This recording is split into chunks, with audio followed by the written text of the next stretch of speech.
ভারতের রাজস্থানে এমন এক দুর্গ আছে যেখানে সূর্য ডোবার পর কেউ সাহস করে না পা রাখতে। নাম ভানগড় দুর্গ। ভানগড়ের ইতিহাস রহস্যে মোড়া। একটা কিংবদন্তি বলে সাধু বালুনাথ অভিশাপ দিয়েছিলেন প্রাসাদের ছায়া তার কুটিরে পড়লে গোটা শহর ধ্বংস হয়ে যাবে।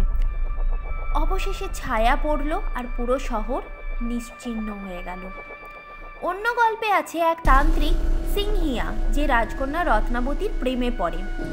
সে কালো জাদু ব্যবহার করে তাকে বশ করতে চায়, কিন্তু রাজকন্যা তাকে ব্যর্থ করে দেয়। মৃত্যুর আগে সেই তান্ত্রিক পুরো দুর্গকে অভিশাপ দিয়ে যায়।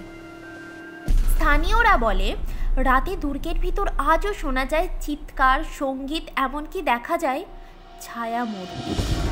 অনেকে সাহস করে রাতে প্রবেশ করলেও আর ফিরে আসেনি। ভারত সরকার তাই সন্ধ্যার পূর্বে দুর্গে প্রবেশ নিষিদ্ধ করেছে। ভানগড় ইতিহাস না হরর?